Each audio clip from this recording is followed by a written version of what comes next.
know we are about to slay your lives in the best way.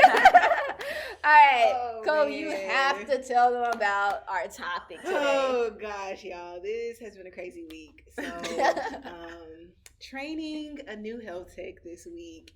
And just to give y'all a little backstory, so in my line of work, our brand promise is that we will have the patient in and out in 40 minutes. And so we're competing with the doctor's office, right? So, when you go to the doctor's office, your doctor's visit is pretty long. Mm-hmm. And so that is how we get people to come and participate with us on site, is because we're saying, hey, you're going to get your results in 40 minutes. Right. So training this new health tech, the 40 minutes is divided between the health tech and the nurse practitioner. So we wanted the health tech to have their patient done within 15, 16 minutes. As a new health tech, he was starting off, his time was about 22 minutes. The first day. The second day, he got better. He improved some little adjustments. His time got down to about 18, 19 minutes. And about midway through, I said, you're doing so great. You're improving. Your time went from 22 to 18, but you still need to get it down to 15. And it was kind of a shock for him. He was like, whoa, what? I thought I was killing it. And I was just like, another coworker was giggling. It was just like, why did you think that? What made you feel what like in your mind? Right. The brand promise, this. And he was just like, just pure confidence. I thought, okay, all right. I was killing. Thank you for putting that in perspective for me. I was like, yeah, sure, anytime. Wow. So fast forward, I go home that evening. Me, my mom, Jayla, we're watching Family and Fiance. And this particular episode, the groom was having father issues, and so he couldn't be the groom that he wanted to be until he, fixed those father issues. Mm-hmm. And that was withholding his blessing to marry this woman. So everyone in the house is trying to tell his dad that, hey, you weren't a great father. You weren't a good role model to him. You need to help your son and build this relationship so that it can help you be a better father and him be a better husband. Yes. And he just wasn't getting, he wasn't understanding. He was like, when I was in jail, of course, yes, I couldn't be there. But when I was home, I was there. My father was, was this way with me. I'm good. I turned out great, and he should be okay. But it just wasn't sufficient enough. He wasn't getting, he wasn't understanding until a breakthrough conversation was had. And it was like, Dad, I went through stuff in my life and you weren't there. Like, I didn't have anyone to talk to, anyone to help me. And that's when it really kind of opened his eyes. And he was like, wow, okay. I thought I was killing it as your father. He said those words. He said those exact words. Wow. I thought I was killing it. But everybody today, in this weekend has shown me that in fact, I wasn't. And I was just like, yo, pause the TV. Wait, hold up. That's crazy. My coworker said the same thing. I come home, he's saying the same thing on this show. I have, all these things y'all heard me talk about in previous episodes. I'm trying to get my finances together, health together, improve the podcast. I've been feeling the same way. We killing it. Mm-hmm. In fact, nowhere near where we need to be, where we should be. And it was just like an eye-opening, just alchemist omen moment for me. It was just like God was just saying, Jazz, you think you killing it, but you not. You can go so much harder. You can go 10 times harder. I love when God speaks. He speaks in all different ways. And it's just like, and that's real ratchet though. He's like, I'm going to speak through you through family and finance. I love that. Oh my gosh, y'all. But yes. Yeah. I thought I was killing it. And I know some of our followers and our listeners have said that to themselves. And then but it's like, how are you measuring your success? That's it right there. How are you measuring that you kill it? Like, what makes you believe that you're killing it? Right. No, for real. My weight has not changed, but I'm getting up in the morning, going working out. I'm meal prepping, but I'm meal prepping lasagna and roast beef, and you know what I'm saying? Right. Like, that's what I'm taking for my lunch. But it's like, no, you're not killing it. Yes, you're doing the actions, but it's not what's going to help you get the results that you need. Yeah, what's tangible. Yeah. Yes. That's a good thing to look at. And I think what I got from the story of the father and what I love so much is that he was saying, like, I thought I was killing it because, okay, I got two things from it. Let me slow down. So he said he thought he was killing it. He's like, what could I have done? I'm in prison, you know. Yeah. I'm doing way much for you than my father has done for me. And so I think a lot of people, they think they're killing it based off of their circumstance. And they have to realize that's not enough. Just because you're in somebody's life more than your father was, or you're doing better than what your parents done, you know, your parents may have been a prostitute, you know, your mom, and you could say, oh, well, I'm doing better than my mom. But are you really, like we were talking about in the other podcast, are we really using our potential, using what God gave us to the fullest extent? God doesn't want us to leave anything that he gave us behind. And we sometimes trick our minds to say, we're killing it just because we're doing better than a friend, we're doing better than your parents, doing better than so-and-so. It's like, well, they ain't doing nothing. I'm doing this, and that. It's like, but still, this is not what God wants for you. This is not what God, you know, and so it's just like, we base that off of like other things. And then what I wrote down when you were telling that story is just like, you know, they say when you hear a but, right, you know, like that's an excuse. It's like, you know, but I'm doing da-da-da. There's no but. There's no like but in excellence. There's no excuses in excellence. Wow. And so we get caught up in that, like, and me too, because I'm really like very empathetic, I put myself in other people's situations. I'm like, because, and I know what my privilege is, I know where my privilege lies, so I'm like trying to see where they coming from. But at the end of the day, they may have to work harder to fulfill that excellence than me. Yeah. But at the end of the day, they can still do it. Yes. You know what I mean? They can still do it. And so can I, you know? And so yeah, it just made me think like, yeah, you might be killing it, but are you killing it the way God wants you to kill it? Are you killing it way you know you should be killing it deep down inside? Exactly. And then sometimes that requires you to make changes that, for me, example, I was telling y'all earlier, like I'm very, very much a person who does a lot of things by myself. I know how to do this, I know how to do that. Let me listen, let me research, let me figure out how to do this. You know, I think I'm killing it 100% of the, like 97% of the time. and so like I was telling y'all earlier, I know we always talk about the podcast and expanding it, and we are expanding it, and we are always evolving. And, you know, I am very proud of us for, you know, elevating it. I just love it. But it's just like sometimes, and I don't want us to get caught up in like, it's not enough. Yeah. But I know that I have to step outside of my own understanding to see, wait, how can I be able to maximize the podcast for us to make revenues, for us to reach more souls, which is the most important thing. Because I just want everybody to hear our message. You know, when we get messages from you guys, it like does something to my heart. Like I'll be crying because I'm like, okay, we're on the right track, but I just want more people's lives to be changed. And so that's what it's about.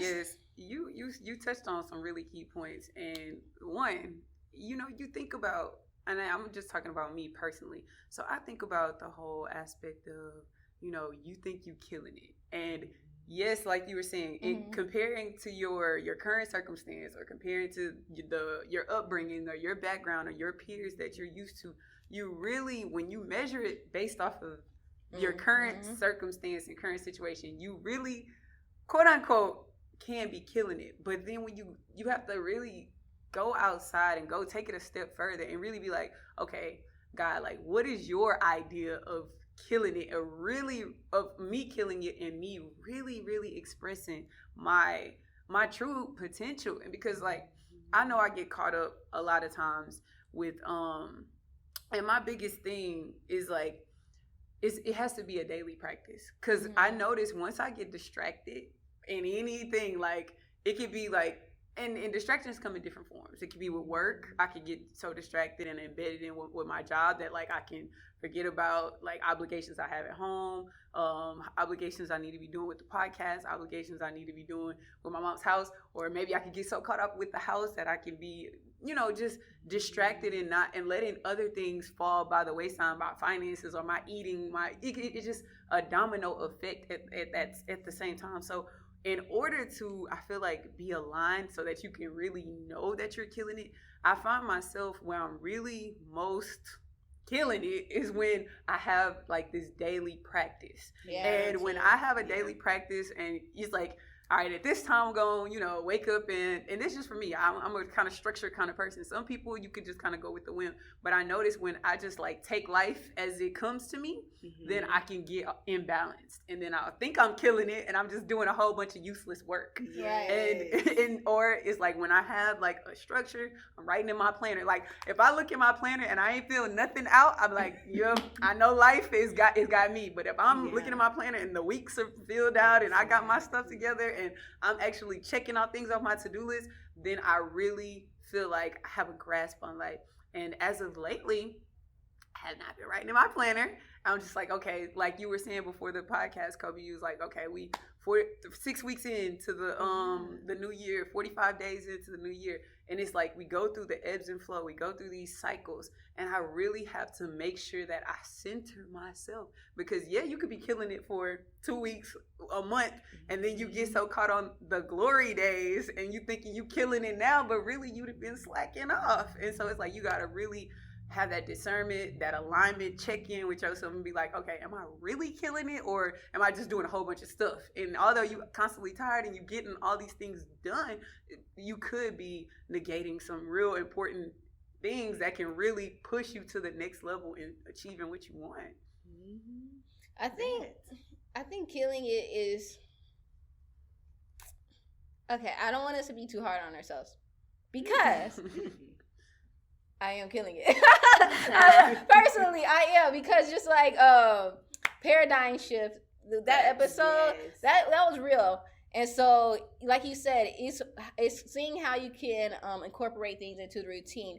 But with killing it, you have to understand about, you don't always have to, but it's be easy on yourself with mastering things. Because, we have a lot of goals that we want.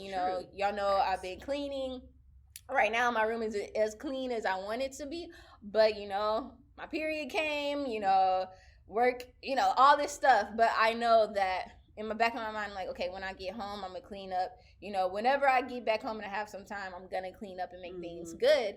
And so it's just like having that routine, like Jasmine said, but also just knowing that everything's not going to come at once. So now that I mastered cleaning up, I'm good. Now that I mastered putting out an episode every Wednesday on YouTube, like, I'm good. Now I mastered, different things that you wanted to master. Then we could call into, okay, let's sit back.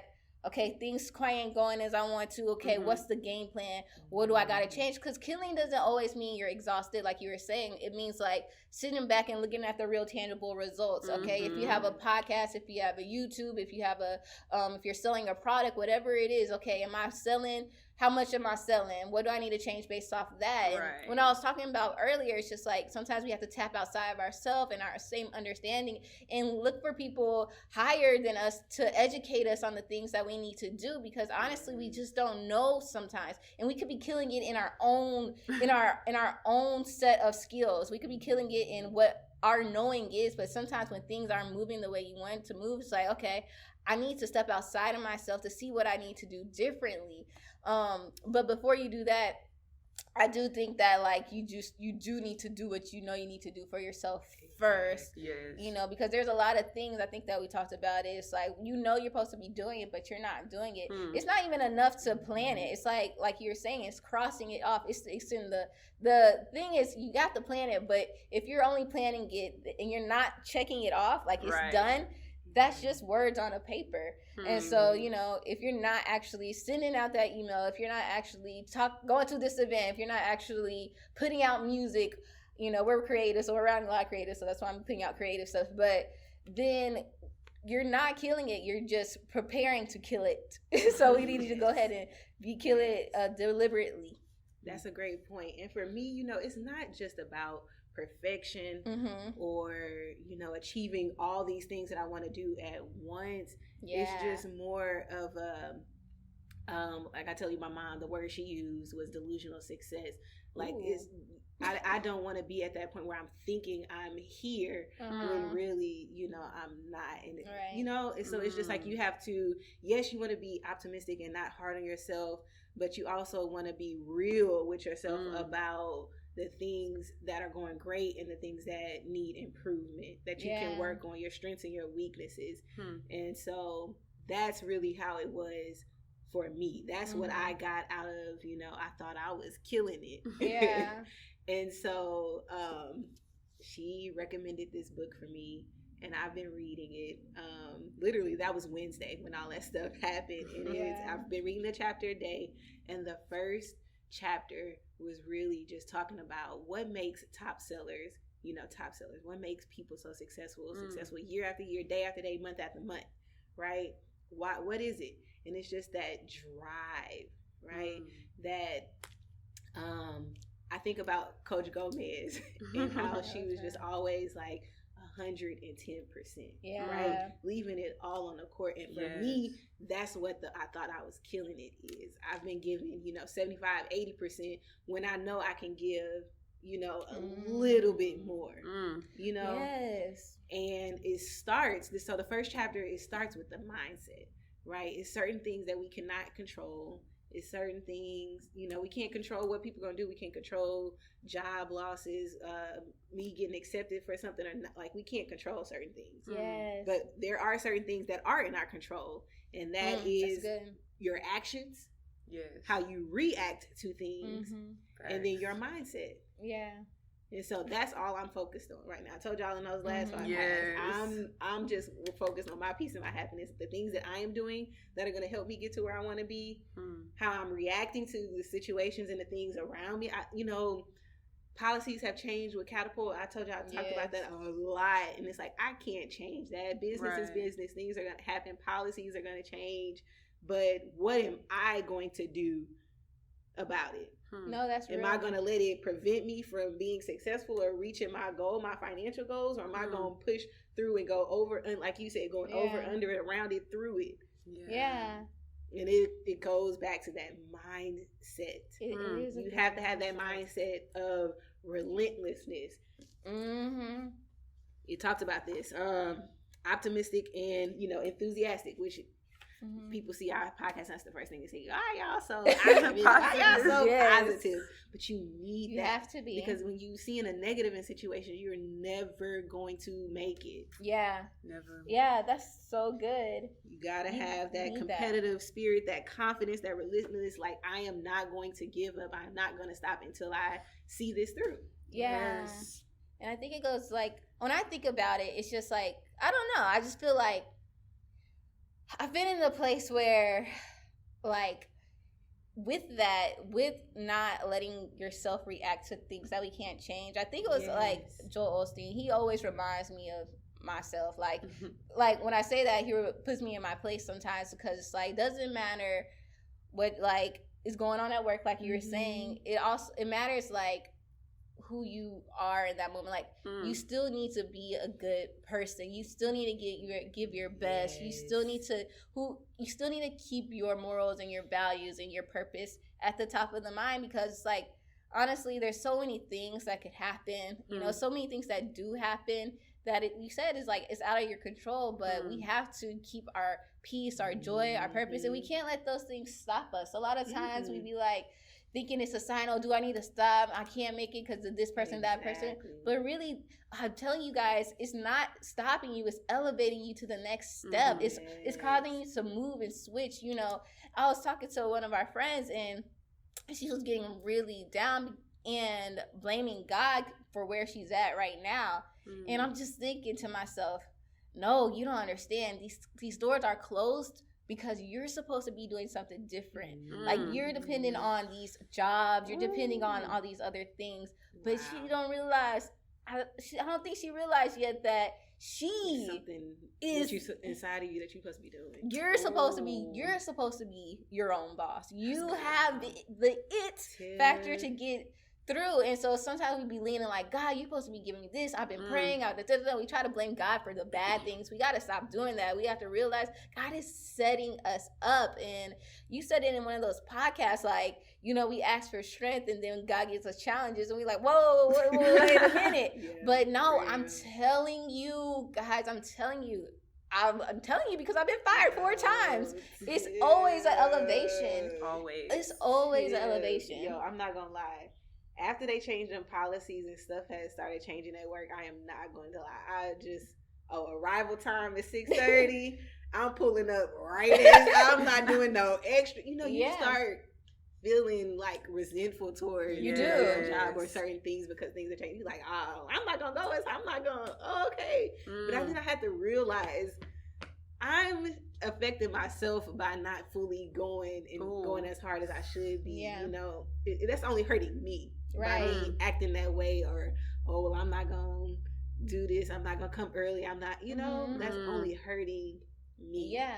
I don't know who said it, but they're saying, I don't know, it might be one of y'all. Use something like you can't turn off those habits. So if you're going subpar at your job, you think you're going to be the same way somewhere else? You think it's because it's like, you can't turn that over. It carries over. You're gonna be that same person in that thing.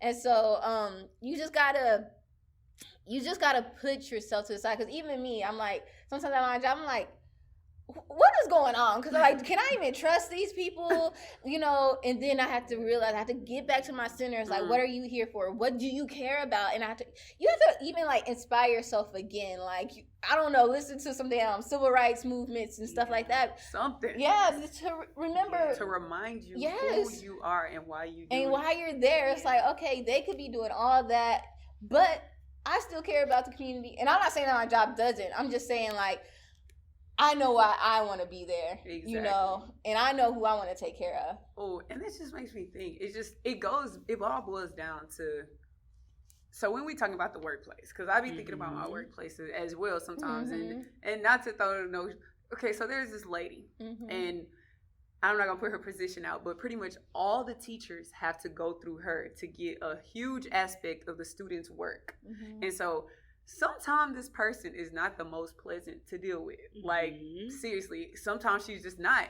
But you can't get on her bad side because she can really affect, like, whether your kids have their assignments or not. And so it's like, most people go in there and they kind of like, they stoop down to her level. And at one point I found myself like, okay, if she gonna talk to me like this, you know, I'm gonna have to clap back. You know? But then at the same time, it's like, you have to remind yourself, like, is this who I am as a person?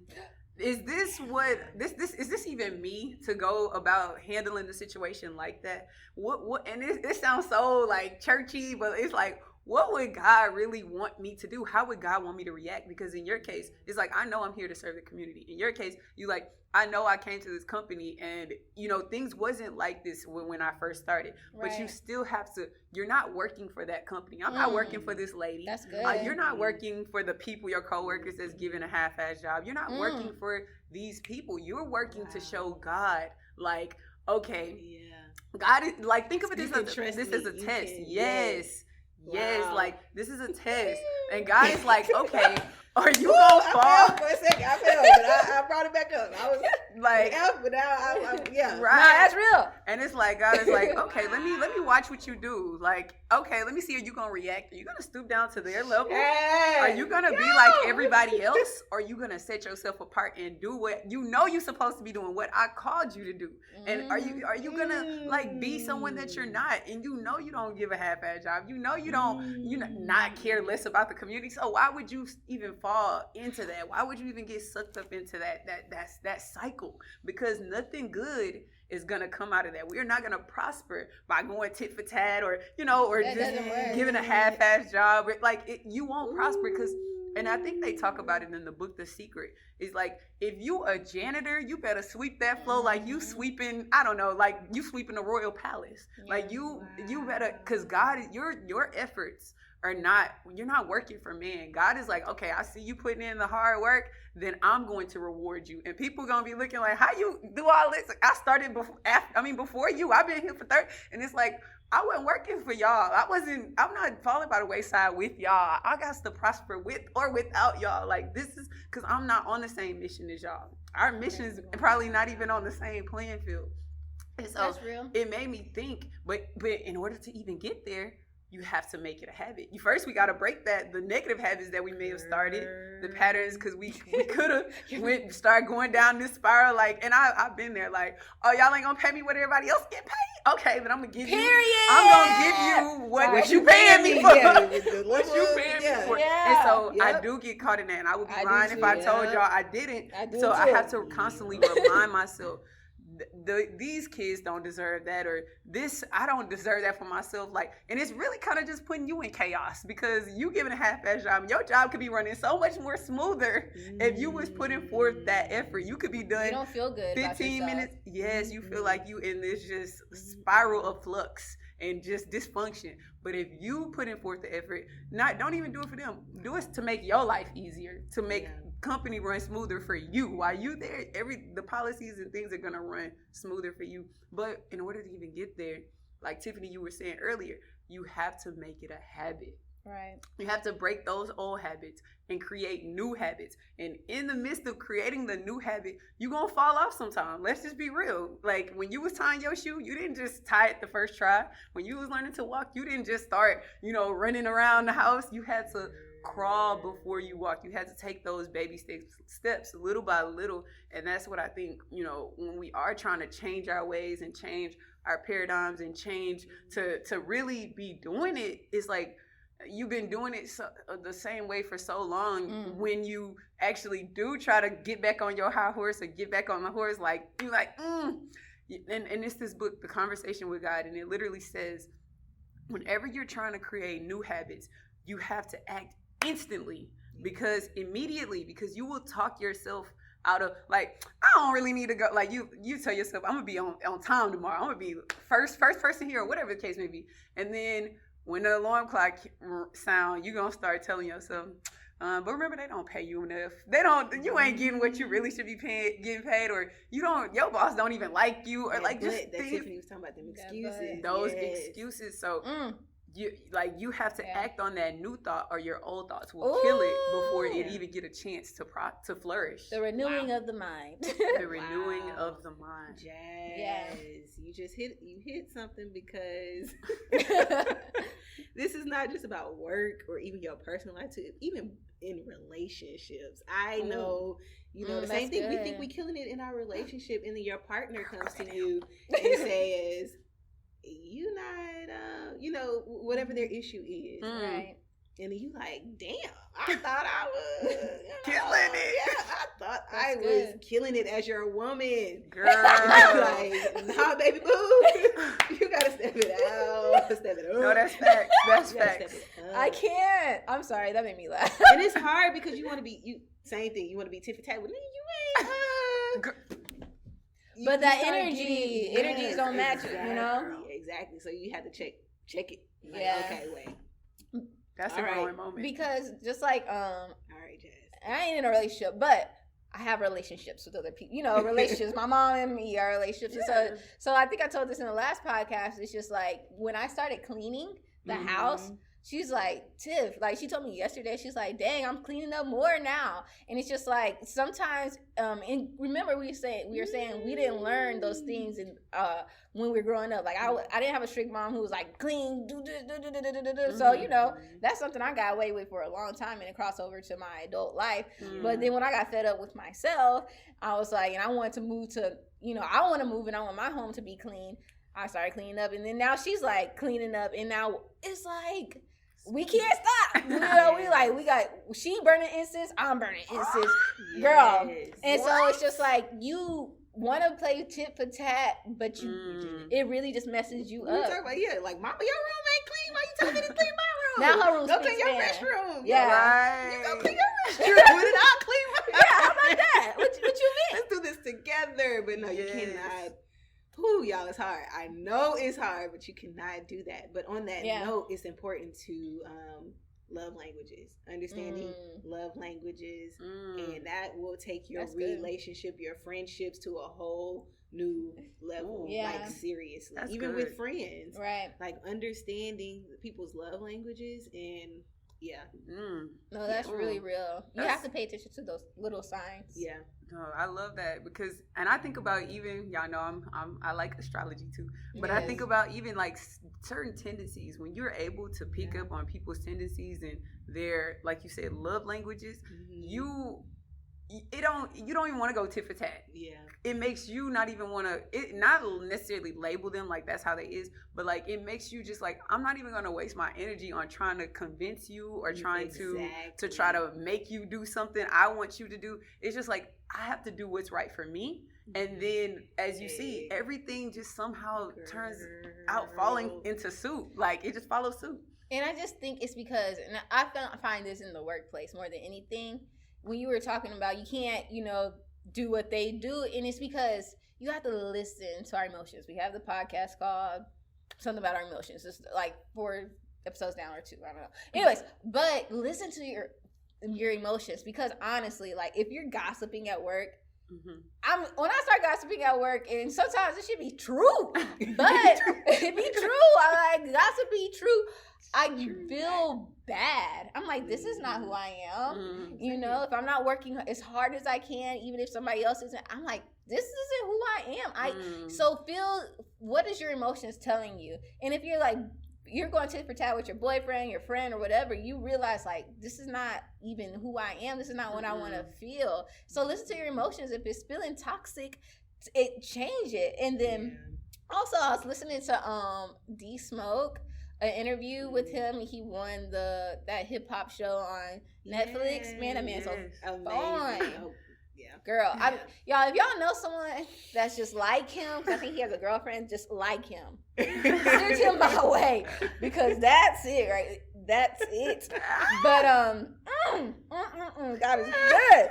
But what I was gonna say about that, I was listening to one of his interviews, and he was just talking about how he was a teacher and how he used to like. Okay, so basically he was saying like this guy was throwing up gang signs in his classroom, and then to another classmate, and D Smoke is like, he was like, wait a minute, like I ain't the one, like he was like, stop doing that in the class, blah blah blah blah blah, and then the guy started throwing gang signs at him, and he was like, you know what, I will whoop your ass. Basically, he was like, I'm not the one, and so he kicked him out of the class and stuff like that, and he was still being like, disrespectful and stuff like that, not talking to him. And, that really didn't sit well on his heart, because he was like, we cool, we're cool and everything. And so he talked to him, and he thought he had to show him, like, since he was like strong and he wasn't with this stuff, then he was like, I got to show him, like, I ain't want to be played with either. And so he was going giving that energy. And what he realized it wasn't until he said, man, like, what's going on? He took him to the side, like, what's going on? Like, you hurt my feelings. Wow. And so when he said, you hurt my feelings, and show that vulnerability, the guy was like, dang, I'm sorry. But when he was going like, you don't need to be doing this, that's not how he thought he had to do that, but he had to change. He had to get back to that vulnerability, because the guy was used to people being hard to him, like, and that's just gonna go up and up and up. But once he showed that vulnerability, like, dang, you made me feel bad, he was like, dang, my bad. And so it's just like showing that vulnerability, and it works for different types of people. But also what I got from that interview was, he told him that he was like, I knew the kid wanted to be in my class because I make the environment good. And so, we always talk about how your environment can affect you. But sometimes, you might like your job, it might not pay you enough, but you still want to be there. You still know there's a purpose for your life there. Right. And you're not ready to move on, So sometimes, even if the environment isn't good, you have to create the environment within yourself. Like, you have to be that light within the darkness, because it's like, so you could feel at home, and when people come into your environment, they feel safe and stuff like that. They want you to be there. They want to be there because it's like, I like being around Tiffany because she is positive. I like being around Jasmine because she really cares. I like being around Kobe because she just brings a stillness to my life. And so we have to realize when we are going and stooping low and not being ourselves, that we are losing and dimming our light because we're letting other people take it. And not really, we're like, now we feel bad because we let their environment consume us instead of creating our own. And so wherever you're at, before you leave, or if you can't leave yet, start to create the environment you want to be in, and try not to let other people shake it. Yes. And I think that will help you continue to kill it. It's like, oh, I'm good. I could kill it because my environment's good. My light is good, Yeah, and it comes, like I was saying earlier, with that daily practice. You have to make sure you good. If you don't make sure you're good, you're just going to go mute into the environment of which wherever you go. So if you constantly are doing those check-ins, constantly, praying in the morning, meditating, whatever it is that you do to make sure you have peace of mind, you will see that that will carry over in your day, and that will cause your environment to shift. It will create that paradigm shift that we talked about in 3 episodes ago. Yeah, that was a good one. So good. Y'all check out the paradigm shift episode if you have not checked it out yet. But yeah, you really, really have to create your environment. It's as simple as that, because think about it. We're talking about plants. I love plants. You cannot take a certain plant to an environment in which it's not designed for it and try to grow it. You can't grow a palm tree in Antarctica. It ain't gonna happen. So we have to create the environment. So think about it. What is it that you want to grow in your life?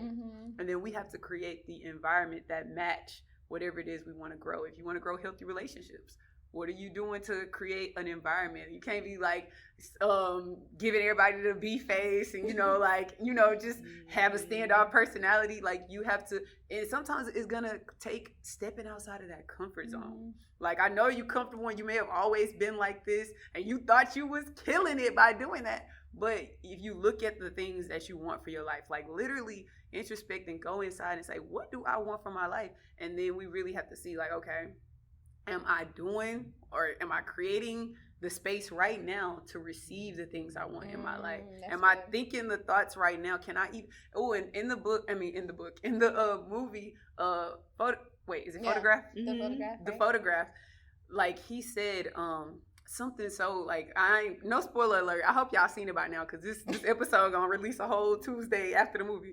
But anyway, so he basically, like, so when the mother, when she was dating the dad, and so and she was telling him, I can't see myself being happy here, and the highlight of my day is making your dinner. And so she then went on to tell him, I want to go to New York. And then what he said was so profound to me, and it was like a little thing, but he goes, I can't see myself in New York. He couldn't see himself there in his mind. So it started way before he even, like, he would ever to get on a bus, or if he would ever, which he didn't, but like it started way in your mind. So you really have to ask yourself, or not even ask, but like literally see yourself. Where do you see yourself right now in your mind's eye, in your third eye? Like, where do you see yourself? Where do you envision? And you have to really get comfortable envisioning yourself doing the things you want.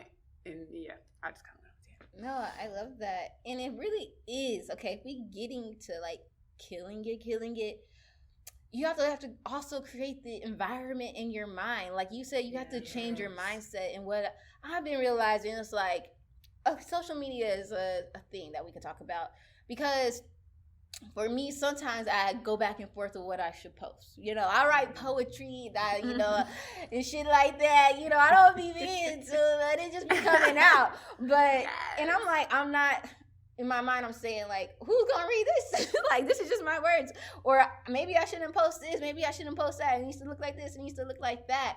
But now it's just like you create if you really want to be your authentic self, you have to give your authentic self. And sometimes it's just hard to do that, because you're like, are people going to like who I am, really? Like, if people gonna like this plant-based spaghetti I'm about to post, are they gonna think it's dry? Like, but this is really what I eat every week. And so it's just like, I'm making it a point in my mind, because I want to live my best life. I want to live my best truth, and I want to get brand deals for the things I actually do. Yeah. And so I have started thinking like, oh, I'm posting this anyways, because I can't think about what other people think of me. And I think about Dende, when he's promoting his music and himself, he's posting every day, all the time, and it just seems like he doesn't care what other people think. If they think he's posting too much, if they think this or that, he's just being authentically who he is. And you can see more people, gravitating toward him in his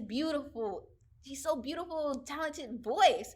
And so it's just like, you have to get out of your head of what other people are going to think, because your purpose is far greater to what other people think. So like, if we could just have tunnel vision on the thing that we actually want, or the things that we actually want, we have to stop thinking about what other people think about our lives, because it's our lives. If you are constantly thinking about what this person thinks about your fucking picture, or what you put out, or what you say, then you are stifling yourself from your actual purpose. You have to break out of that. And so that's what I'm just trying to push myself to do. It's like, if I tell myself, oh, I'm scared to post this, I'm like, okay, now I gotta post it, because I'm like, wow. Right. Will Smith hit on that in an interview. Recently, he's been, doing an interview for Bad Boys, and he was on the Breakfast Club, and he was talking about that persona that he had created of the Fresh Prince, right? Yes. And how people wanted him to be that, but that wasn't really who he was. And it was like, it wasn't until he started being himself, like, he popping on Instagram, like, he is, everybody loves him, he is winning. And it wasn't until he started being himself and being that person, and not the Fresh Prince, that everybody thought he was, that he was able to really see that growth and that expansion and living. And he said, and for him, it took him jumping out that plane. I don't know if I want to do that, but I don't know if it's going to take that much of extreme for me to get to that point. But we just going to do it, y'all. We're going to do it. I might need to do that with you. Let's do it, Kobe. Look, I'm for real. You might have to make that leap. You might have to jump. But if you're not with us, then just be you. Don't be afraid. I'm going to be out on the ground. I need to go jump out of airplane now, Kobe. In the lab, right? I think I need to. I think y'all should. Matter of fact, I might. Because Jen did it, and then look how her life just been on the glow up. Y'all, it's something to it. But look, okay, last thing, Fanatical Prospecting, this book my mom gave me by Jeb Blunt. Y'all, the golden hours. Y'all talked about, organizing and cultivating that day. The golden hours. You have to optimize the golden hour, and that's what top performers do. People who are really actually out here killing it. That person at your job, that person at your church, that person wherever, where you like, dang. Then they, Toby? Yeah. Period. Toby, like, we looking at Toby like, dang. Like, dang. We knew you when you started from the bottom. Now you LeBron? Okay, LeBron. No, for real though. You have to maximize those golden hours. And they talked about performers getting the leftovers, like other salespeople getting the leftovers from the top performers. But what are the top performers doing?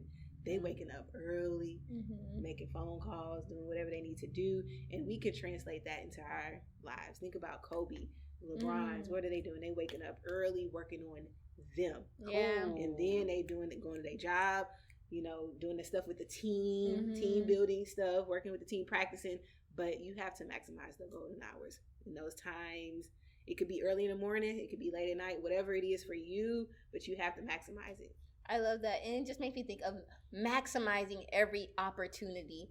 Because all you need is all you need is one person to share your thing, to go viral. You just got to keep going, because like, you don't know who's in the room. Like, you just don't know who's watching. So you got to keep going. And like, it might look like a small opportunity, like, oh, I'm about to perform on Soul Feeling Podcast. It's a big opportunity, actually.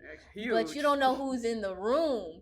You don't know who's on our Instagram that's going to share your stuff, who's going to be like, dang. And so it's just like, someone gives you an opportunity. Don't think it's too small. Don't think it's too big. Do it and optimize that opportunity. And every single day is an opportunity to seize. Wow.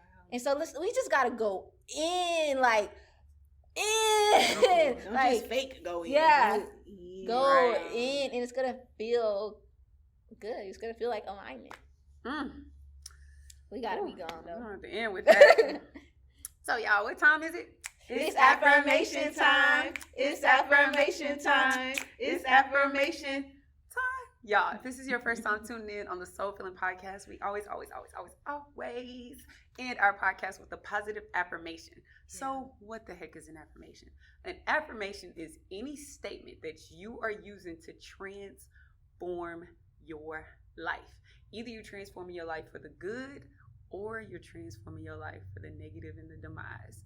In the Bible, it states, let the weak say, you got to literally speak this, y'all. You got to say, it says, let the weak say, I am strong. So on those days you feeling weak, you feeling down and out, you feeling sick and tired, don't speak that over your life. Instead, speak, I'm getting better and better.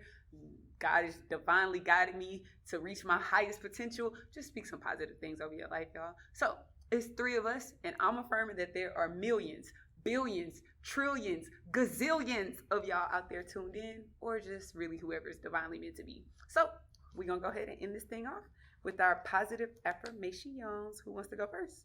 I can go. Mine is I am going in. And that means I'm going in into my purpose and my work, but I'm also going into myself. Ooh. No matter how menial or how grand the task is, I am giving 110%. I am killing it. Yes! You should have went last. Right? That was a good one. Girl, yes. I second that affirmation for my life too. And I am leading an abundant life filled with happiness, joy, health, and richness and peace. I love that. I feel like we should on 3 say I am killing it in unison. And Soulmates, y'all say it too. Y'all say it too. Okay. Yes. 1, 2, 3. I am killing it. Woo! All right. And so if y'all want to continue to kill it, please follow us on all of our social media platforms, Soul Filling Podcast everywhere. That's SoulFilling. We're also on Spotify, Google Play, SoundCloud, YouTube as well. I feel like I'm missing one, but maybe not. Just subscribe to us there. And if you are listening to us on Apple Podcasts, give us a 5-star rating and write something soulful and sweet. And lastly, we gotta tell you about our Patreon. Yes. If y'all sign up, it could be $5 a month. That ain't nothing. That's like Chick-fil-A meal. That's even with less the than Chick-fil-A. You get to get the inside scoop of our lives. We're going to put you on our close friends list. So we can be ratchet. You're going to get the first details about our events. Yes. Where we're going to be at in the city. Yes. Like all that. All up in the mix. And it helps us. Yes. So, guys, we just love that you're listening to us. We love you so much. Have a great week. Until next time, Soulmates. Bye.